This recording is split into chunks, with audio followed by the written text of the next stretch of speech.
everybody settled? Good morning.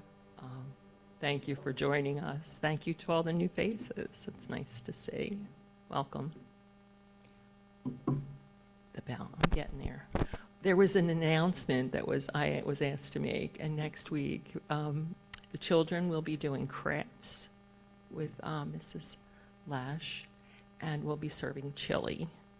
So we'll have a little luncheon thing going on. So I was just asked to make that announcement. So let us begin.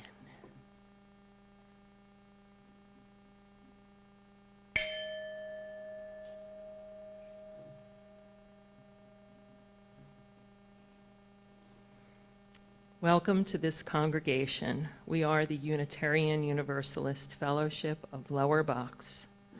My name is Colleen Stow, and I'm your lay leader for today's service. Thank you for choosing to join with us today. Our UU community is built on love, connection, and acceptance for all. Our goal is to strengthen your personal and spiritual journey through today's message in word and song. And now I invite you to relax and enjoy this time together.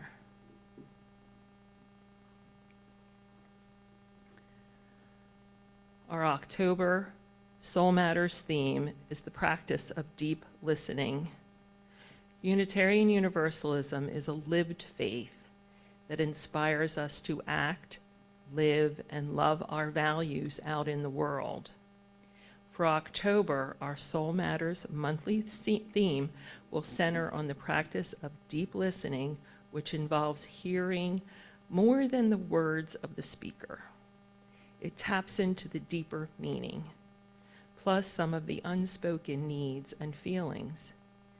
It is something that is done with the heart as well as the mind, and begins with accurately perceiving what others are saying, without interjecting our own thoughts, feelings, or opinions. We welcome Mark Bernstein as today's speaker. He's a former staff member with the Central East region of the UUA and continues his work with area congregations today as adjunct staff with the region. He's a 30-plus year veteran of the Unitarian Universalist Church of Delaware County in media. His sermon title today is Finding Echoes. Novelist Mohsin Hamid wrote, "Empathy is about finding echoes of another person in yourself. We can only console another who is grieving, lonely, or depressed by connecting within ourselves something that knows that feeling. It requires understanding, vulnerability, a listening ear, and an open heart." In this sermon, Mark will explore the nature and power of empathy. Mark is with us many times, and we certainly enjoy his lectures, sermons. Now join us with the musical prelude from our exquisite musical artist, Avi Wisnia. You're going to recognize it.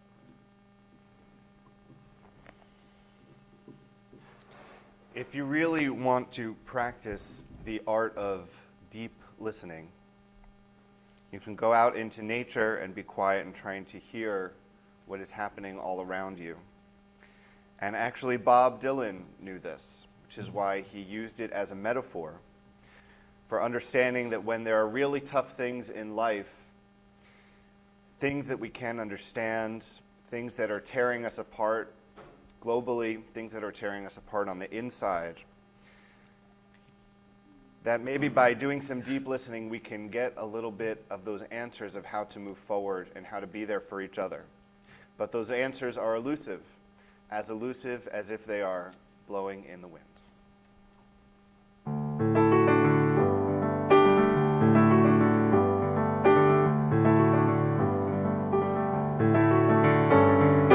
How many times must a man walk down before you can call him a man? How many seas must a white dove sail before she sleeps in the sand? Yes, and how many times must a man turn his head? How many times must the cannonballs fly before they are forever banned? Sing it with me. The answer, my friends, is blowing in the wind. The answer is blowing in the wind.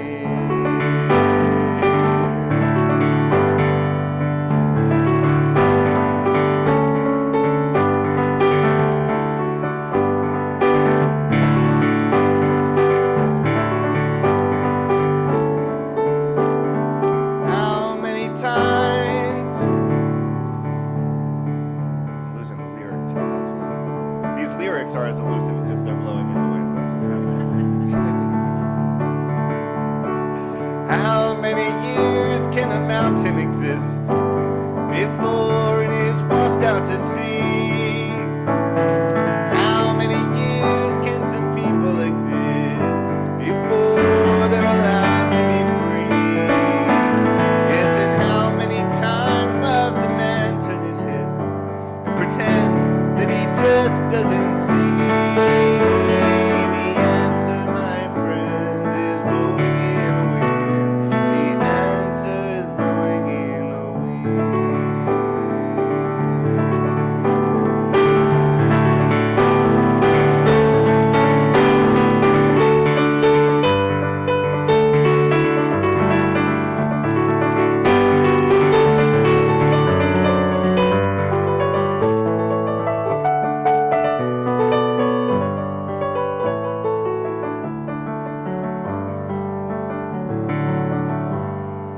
How many times must a man look up before he can see the sky? How many ears must one woman have before she can hear people cry? Yes, and how many deaths will it take till they know that too many people have died? The answer, my friends, is blowing in the wind. The answer is blowing in the wind. The answer, my friends, is blowing in the wind. The answer is blowing in the wind. The answer, my friends, is blowing in the wind.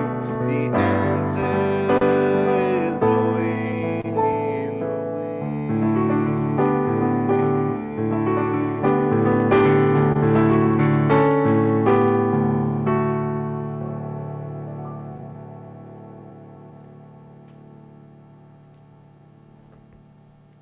Thank you, Javi. That was wonderful. I would like to invite Mr. Christopher Ermer to come up and light the chalice.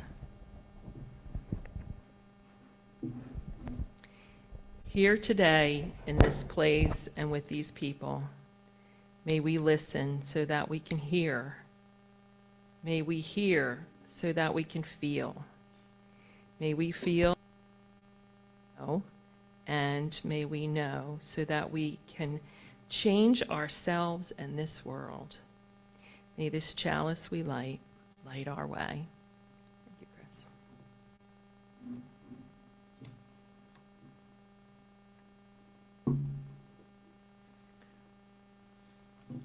Please welcome Karen Marcus with the message for all ages. Holy moly, roly-poly. Good morning, everyone. We're going to see how easily I can hold the book, turn pages, and read sideways while you can still hear me. But I want to make this a little more interactive.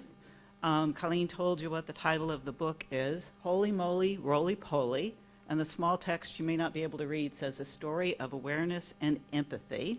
This is by Deb Mills, illustrated by Becky Fawson. Now here's the interactive part. When I look at you 3 times during the story, you're going to all yell out, holy moly, roly-poly. You want to practice? Holy moly, roly-poly. Okay, I think there's some good voices out there we're going to hear. And this is dedicated to children everywhere. Let your light shine bright. Roly-poly was, you guessed it, a roly-poly. You know those, like, little pill bugs we all see? He was a very busy bug, and he was always going on to the next thing, never giving any care or concern about anybody or anything. It wasn't that he meant any harm or that he was mean. He was just always in a hurry, moving through life in a flurry, never thinking of anyone else and only caring about himself. It was quiet at the park. It was just before dark, and the cricket family was getting ready to eat. The table was set, the candles were lit, and Mrs. Cricket had cooked up a feast.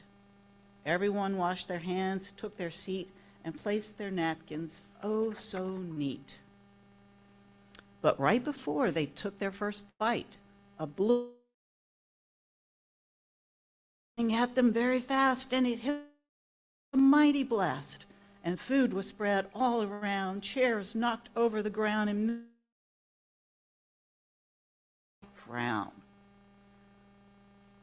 Go for it. Holy! You need to slow down. You're not the only bug in this town. It's important to be aware.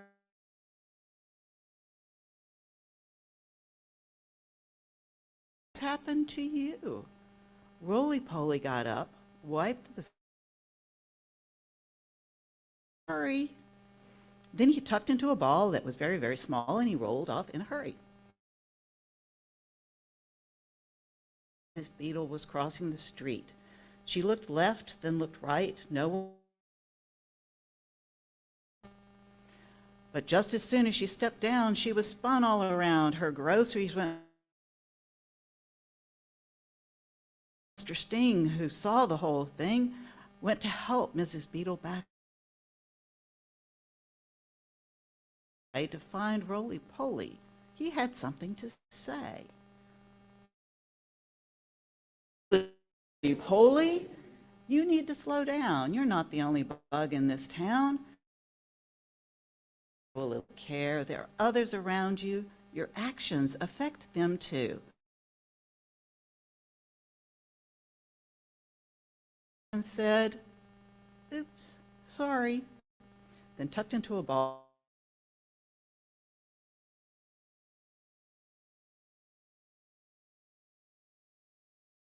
Celebrate and watch baby ant take her first bite of cake. No detail was spared, everyone cared, and everyone helped make the party just right. Balloons soared in every color of the rainbow, and the happy birthday banner hung just so. It was such a beautiful sight. But just before baby ant blew out the candle, Mama Ant shouted, "Look out!" Coming right at them barreled the little ball that wrecked the party, cake and all. The guests all scrambled to pick up the gifts, and Mama Ant picked up her baby and said, "Look at this." Her face turned red as she looked at Roly-Poly and said, "Holy moly, Roly-Poly, you need to slow down. You're not the only bug in this town. It's important to be aware, show a little care. There are others around you. Your actions affect them too. How would you feel if this happened to you?" Roly-Poly got up, and you guessed it, wiped the cake off and said, "Oops, sorry." Then he tucked in the ball that was very, very small and rolled off in a hurry. Roly-Poly always rolled away, never listening to what others had to say and never thinking he needed to change. He thought he knew all he needed to know and wasn't willing to learn or grow until one day something happened that was strange. Roly-Poly was excited for this day. He couldn't wait to play with the best of the best players for the All-Star game. He put on his gear, couldn't wait for the cheers of everyone calling his name. He rolled fast on his way and imagined how everyone would say how he had played the best. He was almost there when his nest. He came down so fast, hitting baby Roly-Poly with a blast, which sent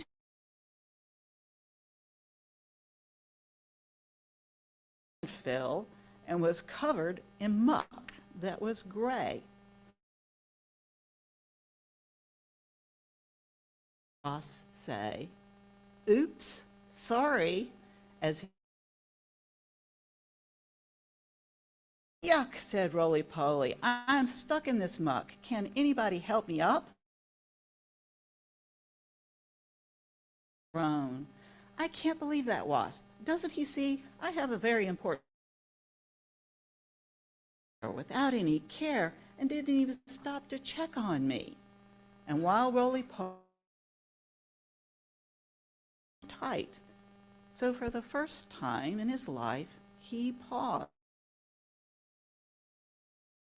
sitting there in that stink and all the trouble that he had caused. And to take the bite of food that looked so good and took, he thought of Mrs. Beetle, who had been, and how brave she was to grocery shop. How she could have been hurt sitting there in the dirt when he left her there on her own. How much time and thought she must have put into that party. His heart started thought about the cake, which ended up on his head, and began to feel embarrassed that, oops, head. Now I can imagine how upset I would be if these bad more than just say sorry. Roly-Poly continued to think, I want to help others and make good friends. I will be more aware of the actual choices I make. And at that moment, Roly-Poly heard, "Help, please help," Roly-Poly began to shout. "I'm stuck in the muck. I need to get out. I need to..." Mr. Sting helped. It was the right thing to do. Somehow in his heart, and each day to come would be better than the rest. Roly-Poly said thank you as he gave. Everyone deserves. From that day on, Roly-Poly lived his life in a very different way. He took his time. Happened every day. He sat with friends, enjoyed his food, and was grateful for every meal. He took others, enjoyed himself, and the way that that made him feel. He became how to give.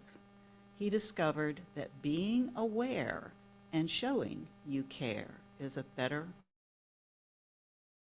Thank you for your help. And let's sing Go Their Time Together. Go now in peace, go now in peace, around you every way. It may go.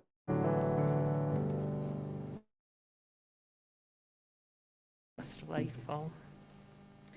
I would like to welcome Mark Bernstein with the reading for this morning.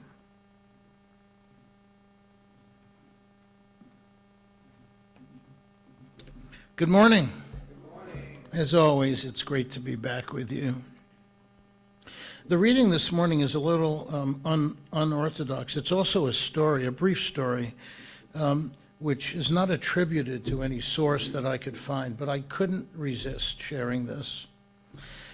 A farmer had some puppies that he needed to sell.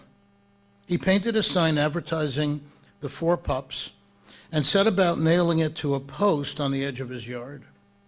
As he was driving the last nail into the post, he felt a tug on his overalls. He looked down into the eyes of a little boy. "Mister," he said, "I want to buy one of the puppies." "Well," said the farmer as he rubbed the sweat off the back of his neck, "these puppies come from fine parents and they cost a good deal of money." The boy dropped his head for a moment, then reaching deep into his pocket, he pulled out a handful of change and held it up to the farmer. "I've got 39 cents. Is that enough to take a look?" "Sure," said the farmer, and with that, he let out a whistle. "Here, Dolly," he called.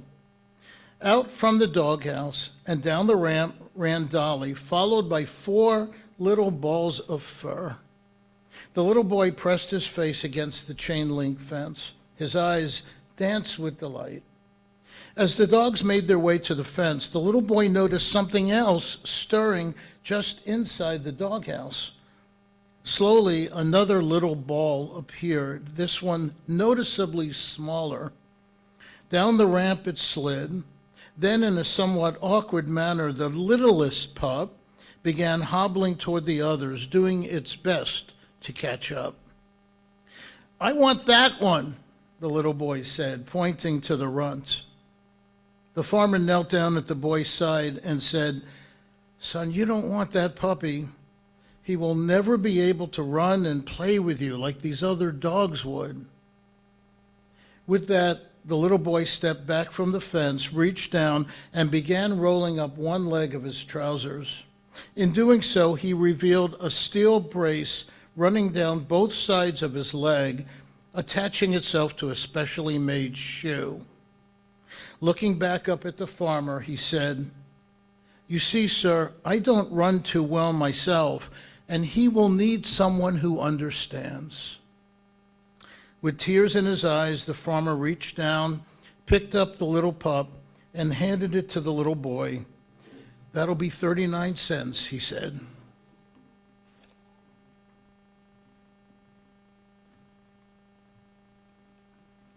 Thank you, that was lovely. Really sweet. The offertory for October and our shared plate recipient is the World Central Kitchens. They've provided more than 300 million fresh, nourishing meals for communities around the world, and your donation today will be used to support the emergency food relief efforts that just seem to keep popping up wherever you go. Please donate generously and give with your heart. Thank you.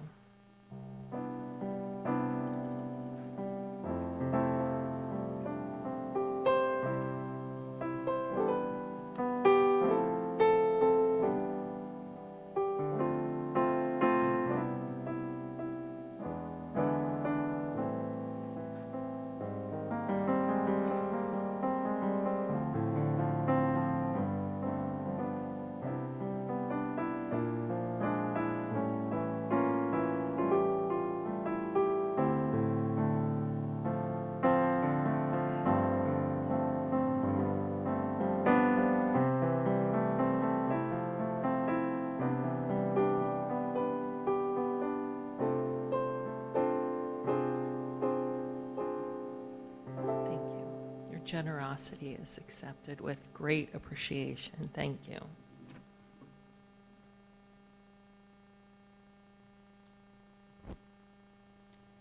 Now we'll have a musical interlude with hymn number 1002, Comfort Me. This is a hymn that you may be familiar with. We used to do it when we shared our joys and sorrows as a congregation. There are not many words to this hymn. And so I invite you now in the middle of our service to take a time to contemplate, maybe to listen deep within yourself, to think about listening to others, to think about how we can comfort each other with our listening. And when you are ready to join me, we'll repeat a few times. Feel free to sing with me, and we'll end with singing the verse, "Sing with Me."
Comfort me,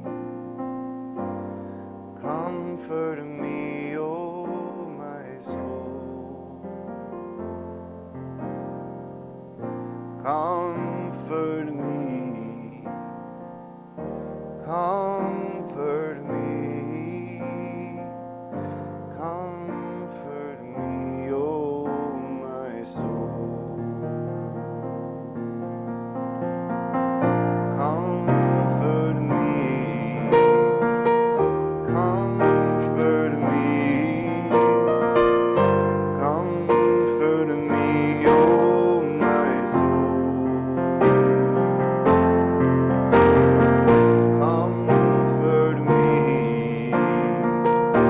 comfort me, comfort me, oh my soul. Sing with me, sing with me, sing with me, oh my soul. Sing with me, sing with me, sing with me, oh my soul.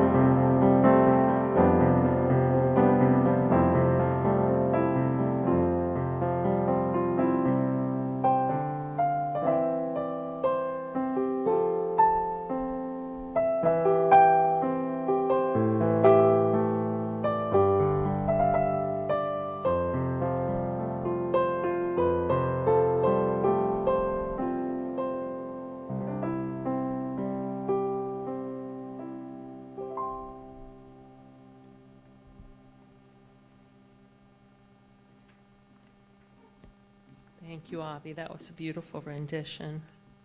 Our sermon today is with Mark Bernstein, so please welcome him back for Finding Echoes. Thank you, Colleen. Avi, you always pick the perfect hymns to accompany my words. I appreciate that. On occasion, in previous sermons, I have spoken of my former minister, Reverend Peter Friedrichs, who served my congregation for 13 years. About 3 years ago, he and his wife Irene, who for a time served as director of religious education at our congregation, retired and moved back to New England, specifically the area around Keene, New Hampshire. On July 21st of this year, they were waiting to make a left-hand turn in a busy intersection when their car was hit from behind, pushing them into another lane of oncoming traffic where they were hit by a second vehicle. They both survived the crash. Peter incurred a minor concussion and was treated and released at a local hospital. Irene, however, suffered major injuries and was airlifted to the University of Massachusetts Memorial Medical Center. X-rays revealed a fracture of her L1 and L2 vertebrae and a chipped vertebrae in her neck. She also had 2 broken ribs. Irene's rehabilitation was long but steady. In August, she was discharged from UMass Memorial Hospital and transported to a rehabilitation facility closer to home. On September 20th, Irene returned home, and she continues to make excellent progress. Throughout this ordeal, Peter kept in touch with us through the Caring Bridge platform. Some of you may be familiar with that. He informed us of Irene's progress and began sharing reflections on the impact this event has had on him personally.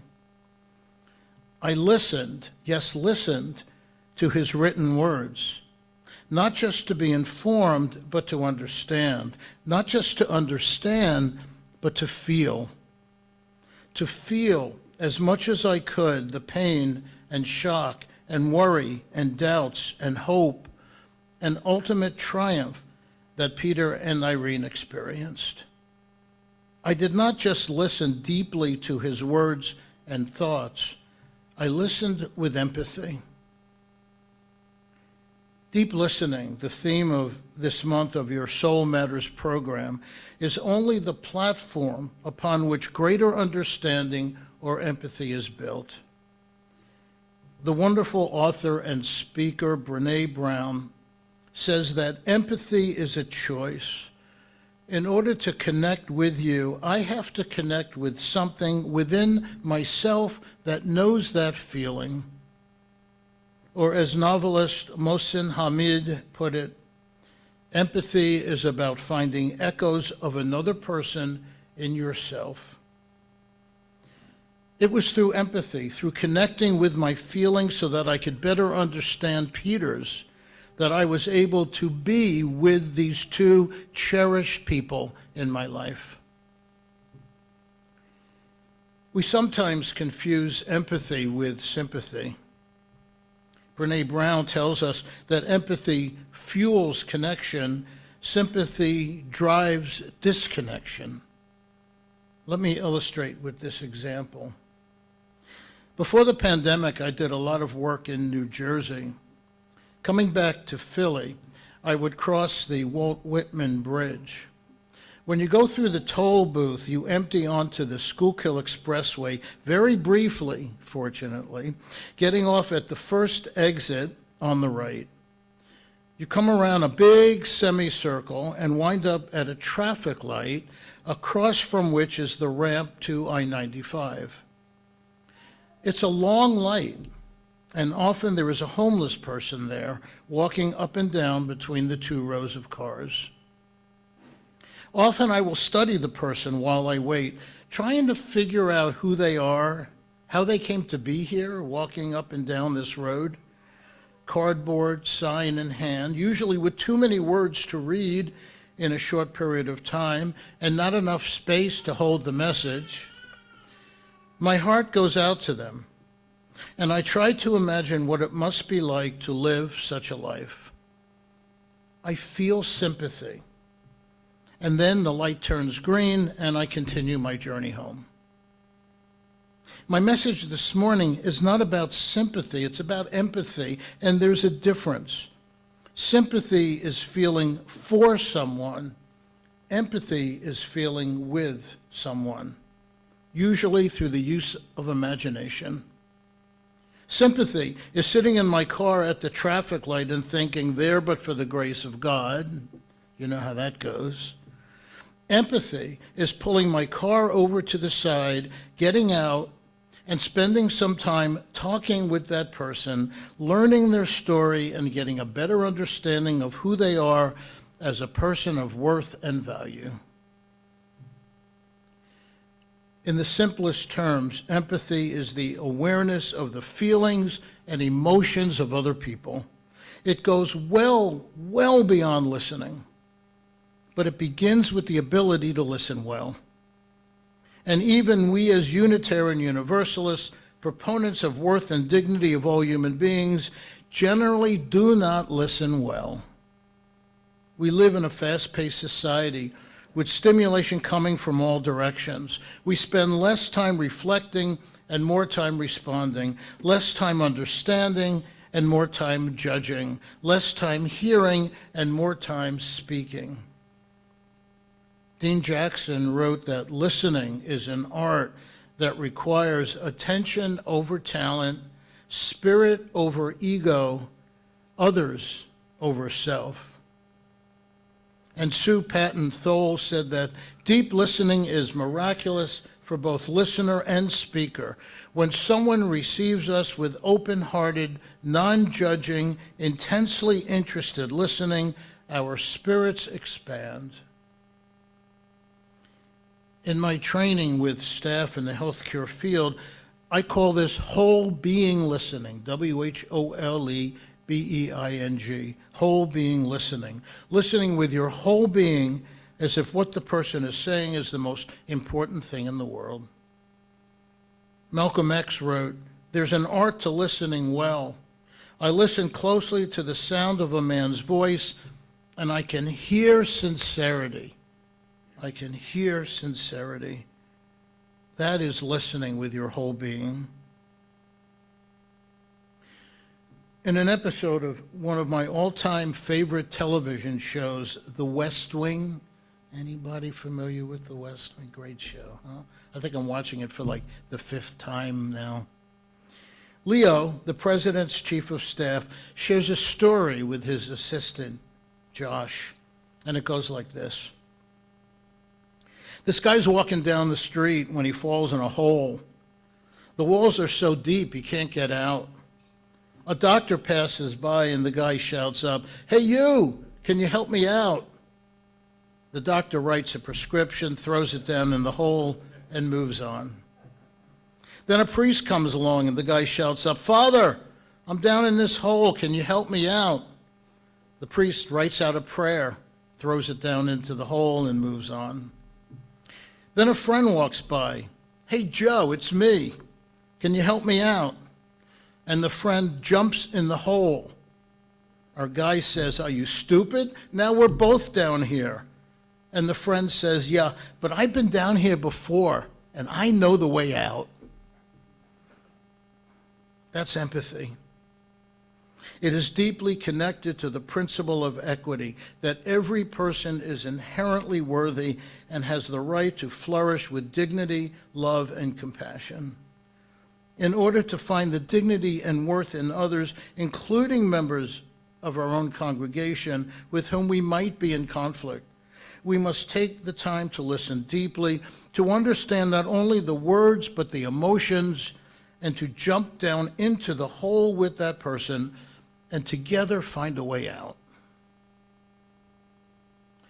But does empathy have its limits? As a white man, for example, how can I empathize with the plight of black people who are pulled over by police or followed in department stores? As a straight person, how can I empathize with a transgender person who is shunned or assaulted or discriminated against? As a person of middle-class means, how can I empathize with people who are experiencing food insecurity or lack of decent shelter? As a person of privilege, am I doomed to never understand or commiserate with others who are marginalized? Is that my fate as a Unitarian Universalist? Dr. Nathan Walker is the executive director of 1791 Delegates, a delegation of First Amendment educators with projects in Philadelphia, New York, and Washington, D.C. He's also the former minister at the First Unitarian Church of Philadelphia, where I knew and worked with him. In his book entitled Cultivating Empathy, Nate talks about what he calls moral imagination, the ability to anticipate or project oneself into the middle of a moral dilemma or conflict and understand all points of view. As I understand this concept, if I encounter someone who might disagree with me or oppose me in some way, even cause me harm, a staunch supporter, for example, of the Republican candidate currently running for President of the United States, I do not have to agree with them in order to have empathy, but I have to at least try to understand them, to understand their circumstances, to understand their motivation. Taking this concept further, in order to understand the experience of a person of color or a transgendered person, I don't have to share the same experience, but instead have the ability and the willingness to project myself into that experience and understand it from a logical and an emotional perspective. What I can allow myself to do, and what is contrary to the concept of empathy and moral imagination, is what Reverend Walker calls otherize, to make a person or group seem like an other, different from us and one of them. We otherize people when we treat them as someone to be feared or as inferior to ourselves, when we generalize when referring to them, when we ignore or assume no differences between ourselves and them, when we refuse to acknowledge their presence at all.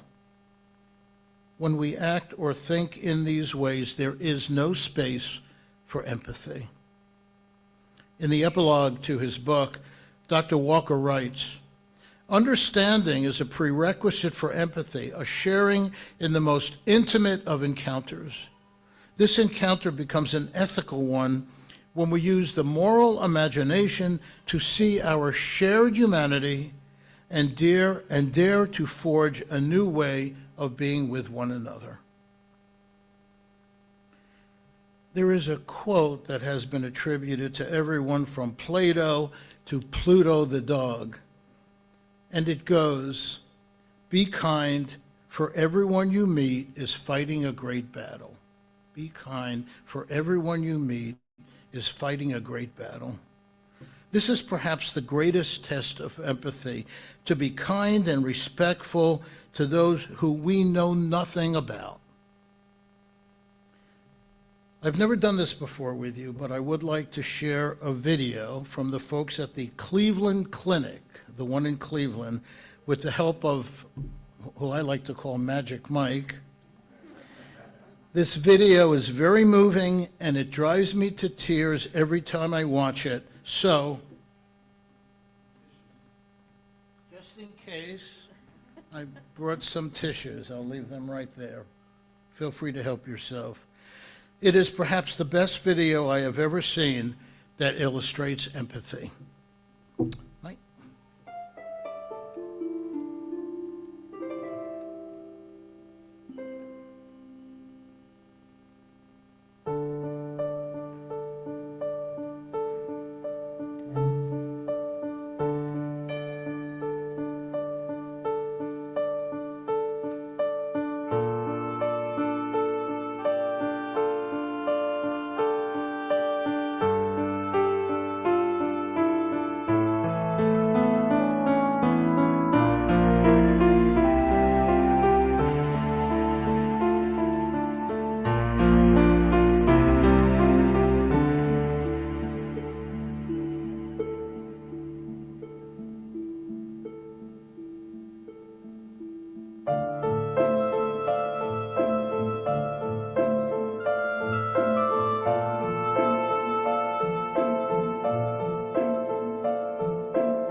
Empathy is the key that unlocks the doors that divide us.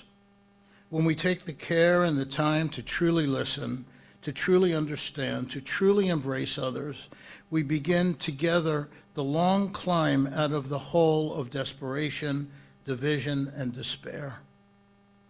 Let's think about that the next time we're waiting at a traffic stop for the light to turn green.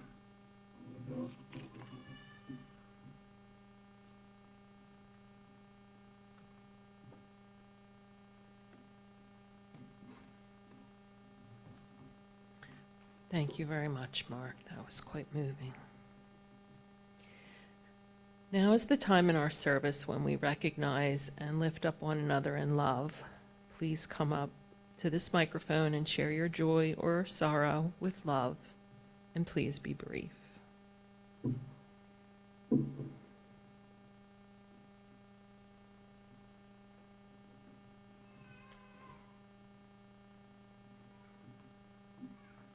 Hello, I'm Jeff Ellis. I have three joys.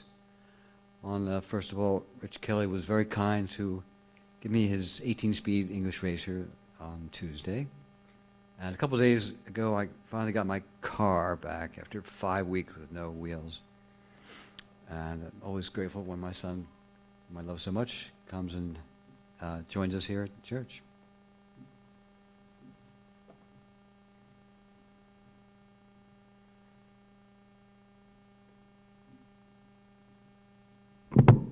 Hello, I'm Cindy Atley. I'm Laura Weinstein's daughter-in-law, and I'm here with my daughter, Christina, and her daughter, Talia. So we have 4 generations of the family here, and we're a 4-generation UU family also. So I bring you greetings from the Unitarian Universalist Church of Annapolis, Maryland, where I go. So it's a joy to be here today with Laura.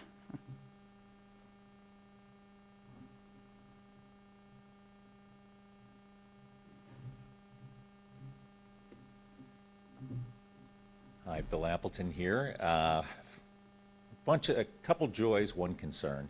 The joys is actually for the UU congregation. We've sent 220 postcards out to get out the vote, so thank you everybody who's worked on that. Another joy is yesterday, Robin and I got to go to New York City. We spent a lot of time in Central Park and on the High Line, so that was a lot of fun. A few weeks ago, we went with Mary Jane and Bill to Kittery, Maine, and to Portsmouth, New Hampshire, where we actually went to their UU congregation, which is very much the same, except it's in a church. You know, and there's pews and there's, you know, biblical stuff on the wall, but the main difference is the joys and concerns. They don't do you light a candle because there's too many people. My concern is for a dear friend whose cancer is back, and I just hope we can all send some positive energy, and would really be appreciated. Thank you.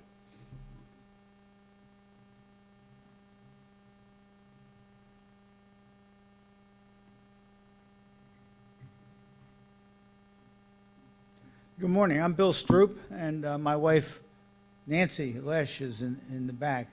And I'm here today to tell you something very moving.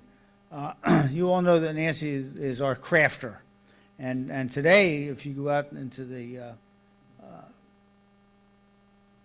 cafeteria, thank you, you'll see all of her crafts that she's made herself, and many people have these crafts at home. Well, she's organized craft fairs where we live at Shenandoah, a retirement community, for the last several years. And we had one 2 weeks ago, I guess it is. And she sold a lot, and all the profit that she makes on all of the crafts that you buy here and other people buy goes to our building fund. And she's done that for many years, and it's wonderful that she gets so many compliments from people about her wonderful work. She works hard at it. Every day she's working. And the results are that today, based on that last sale, she is contributing $500 to our building fund.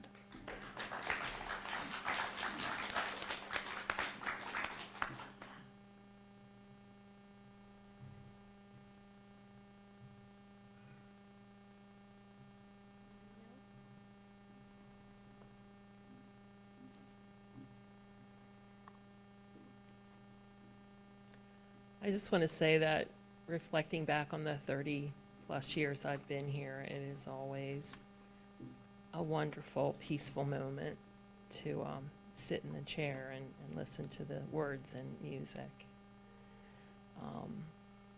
We needed a replacement chalice, and my child Bex, who was a member here, grew up here, she contributed this little hand-blown gift for today. She wants it back. Going to Susie, which is a camp, the Unitarian Church conference in the southern region, has a huge camp in the summer for a week. And one of the women from Susie gave that to her. It's very important to her. She also has the one from when she bridged. But I was really touched by how much they meant to her, even though she doesn't come on Sundays, and she'll move through that because she has other things in her life. But to reflect on the 30 years and bringing my children here and having gone through the loss of my husband with you guys, it's always been really important. So whether or not you shared today for your joys, we in this community join you in celebration, and for any sorrows or concerns, may you feel our sympathy and compassion. Please join us, rise as you are willing or able to join us in the spirit of life.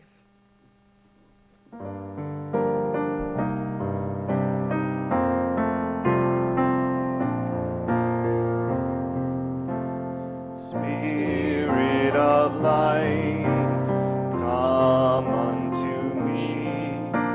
Sing in my heart all the stirrings of compassion. Blow in the wind, rise in the sea, move in the hand, giving life the shape of justice.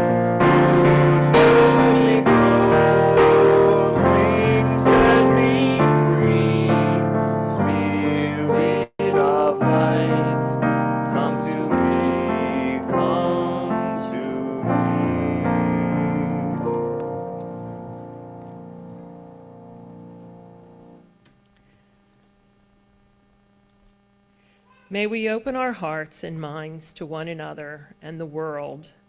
May we let ourselves be changed by the stories around us. May we deeply listen and be deeply listened to and be held in silence and love. And so may it always be. Our service is concluded, and for those of you on Zoom, thank you for joining us today. We hope to see you again next week.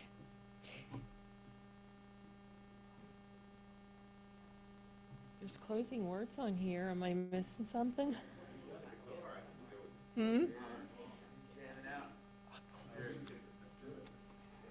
Closing song. Please sit back in meditation. I missed a page. We're going to back it up a little. Spirit of life, da-da-da. Please sit back for this meditation. Sorry, Laura. Listen. If we listen, we may hear the joys of the people around us. We may hear the concerns of our community. We may hear sorrow in a voice that breaks. We may hear a laugh hiding behind words. If we listen, we may hear the sounds of life around us. We may hear the creatures with whom we share these grounds. We may hear the engine hum of airplanes or cars, of strangers and neighbors traveling. We may hear the whistle of wind and the tumbling of the leaves. If we listen, we may hear the sounds of the company of people. We may hear the coughing and sniffling of seasonal colds. We may hear the breathing of those nearby. We may hear the sigh of a body letting go. We may hear the wiggle of the restlessness of sitting. If we listen, we may hear ourselves. We may hear our own joy and laughter and sorrow. We may hear our own humming and tumbling. We may hear our own breathing, and we may hear our own longing. Listen, by Reverend Darcy Lane. The closing song. I'm doing just fine.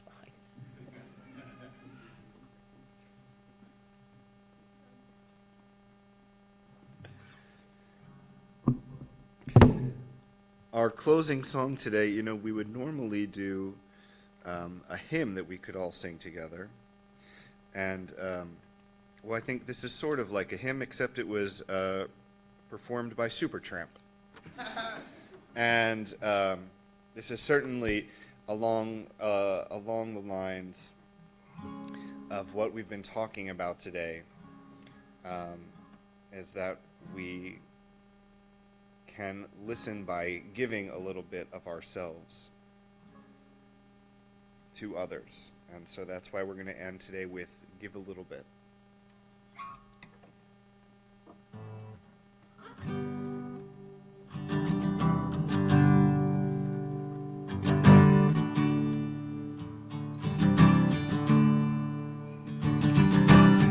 Give a little bit, give a little bit of your love to me.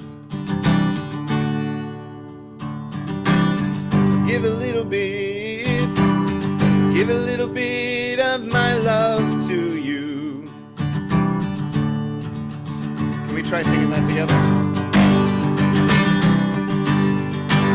Give a little bit, give a little bit. Give a little bit of your love to me. Give a little bit, give a little bit of my love to you. There's so much that we need to share, so send a smile and show you care. Give a little bit, give a little bit of my life for you. Give a little bit, give a little bit of your time to me. See the one with the lonely eyes, oh take their hand, you'll be surprised. Give a little bit, give a little bit, give a little bit of your love to me. Give a little bit, give a little bit of my love to you. Now's the time that we need to share, so find yourself. We're on our way back home.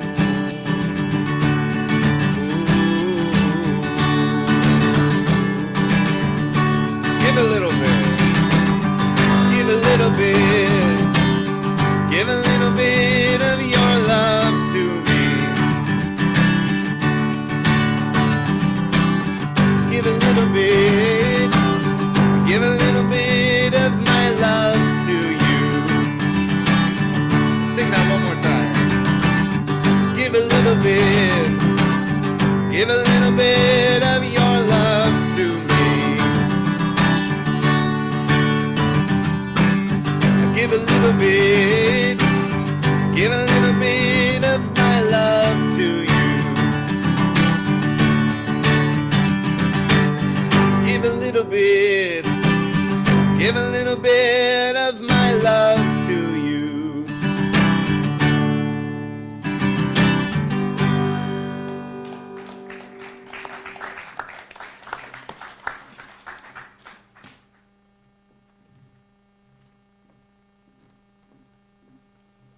could I have missed that? Should I reread the extinguishing chalice words? May we open our hearts and minds to one another and the world. May we let ourselves be changed by the stories around us. And may we deeply listen and be deeply listened to and be held in silence and love. And so may it always be. Our service is concluded. For those of you on Zoom, thank you so much for joining us today. We hope to see you again next week. In the meantime, I'd like to thank Mark Bernstein for a wonderful sermon today. Really lovely. And for all who are here, please join us in the cafeteria for coffee, fellowship, and conversation. Go now in peace. Amen and blessed be. Yikes.